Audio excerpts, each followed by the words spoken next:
আজ আমি দেখাবো ওয়ার্ডপ্রেস ই-কমার্স ওয়েবসাইট থেকে কিভাবে আপনি অর্ডার ম্যানেজমেন্ট করবেন। প্রথমে আপনার ওয়েবসাইটে লগইন করবেন। লগইন করার পর আপনি এরকম একটা ইন্টারফেস দেখতে পাবেন। এখন আপনি বাম পাশে মেনু থেকে ই-কমার্স অপশনে মাউস রাখলে আপনি কিছু সাব মেনু দেখতে পারবেন। এখান থেকে আপনি অর্ডার অপশনে ক্লিক করবেন। অর্ডার অপশনে ক্লিক করার পর আপনি এখানে দেখবেন আপনার যতগুলো অর্ডার আছে সবগুলো দেখা যাবে।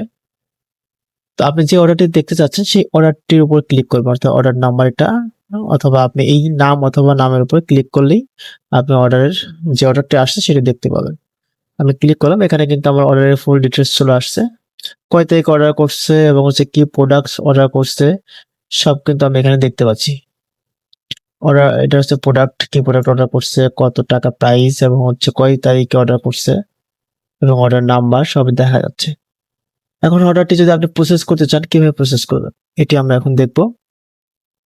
এখানে আপনি বিলিং অ্যাড্রেস এবং শিপিং অ্যাড্রেস সবগুলো এখানে ইনফরমেশন পেয়ে যাবেন। এখন আপনি অর্ডারটি প্রসেস ফার্স্টে যখন অর্ডার করছেন তখন স্ট্যাটাস হচ্ছে প্রসেসিং এ। এখন আপনি চাচ্ছেন এই অর্ডারটা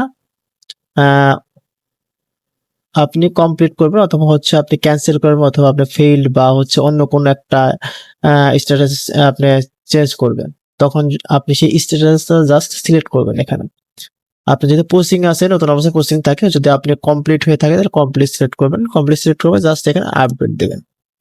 আপডেট দেওয়ার পর এখানে কিন্তু আমরা অর্ডারটা কমপ্লিট হয়ে গেছে, অর্থাৎ ক্লায়েন্ট যখন অর্ডার করছে যে অ্যাকাউন্ট থেকে সেই অ্যাকাউন্টে কিন্তু ক্লায়েন্ট দেখতে পাবে প্রোডাক্টটি কমপ্লিট হয়ে গেছে। যদি অন্য কোনো ইয়েতে আপনি স্ট্যাটাসে আপনি চেঞ্জ করতে চান সেক্ষেত্রে আপনি সেই স্ট্যাটাসটা এখানে সিলেক্ট করবেন। সেম ভাবে আপনি আপডেট দিবেন, আপডেট দেওয়ার পর স্ট্যাটাসটা চেঞ্জ হয়ে যাবে। এটাই ছিল হচ্ছে অর্ডার প্রসেসিং সিস্টেম বা অর্ডার কিভাবে আপনি প্রসেস করবেন। তো এখান থেকে আপনি ইচ্ছা করলে ক্লায়েন্টের যে ইনফরমেশনগুলো এগুলো কিন্তু আপনি এডিট করতে পারবেন। যদি কোনো কারণে ক্লায়েন্ট ভুল দিয়ে থাকে সেক্ষেত্রে কিন্তু সেগুলো এডিট করা সম্ভব এখান থেকে। আপনি শিপিং অ্যাড্রেস যদি এখান থেকে ভুল দিয়ে থাকে ক্লায়েন্ট, সেখানে এখানে জাস্ট ক্লিক করে আপনি এখানে সব ইনফরমেশনগুলো চেঞ্জ করতে পারবেন। আবার যদি হচ্ছে আপনি কোনো সরি, এটা যে বিলিং অ্যাড্রেসটা আপনি চেঞ্জ করতে পারবেন এখান থেকে ক্লিক করে। এখান থেকে আপনি শিপিং অ্যাড্রেসটা চেঞ্জ করতে পারবেন ক্লিক করে, এবং অন্যান্য ফাংশনগুলো আপনি চেঞ্জ এখান থেকে করতে পারবেন, যেমন হচ্ছে payment method, status, mobile number, everything আর কি চেঞ্জ করা যাবে। এটাই ছিল হচ্ছে আপনার প্রোডাক্টের প্রসেসিং সিস্টেমটা। এখন আমরা একটু আবার ব্যাকে যাব, অর্ডারে যাওয়ার পরে এখানে আমরা কিছু অপশন কিছু অপশনগুলো হচ্ছে আমরা এখান থেকে বোঝার চেষ্টা করব। আচ্ছা, এখানে আমাদের অনেকগুলো অর্ডার আছে। সাপোজ যদি আমার কোনো ফেক অর্ডার থাকে, অর্থাৎ কোনো অর্ডার, এমন কিছু অর্ডার আসছে যেগুলো আমার ডিলিট করা প্রয়োজন, সেক্ষেত্রে কিন্তু আমি সেগুলো সিলেক্ট করে আমি ডিলিট করতে পারবো।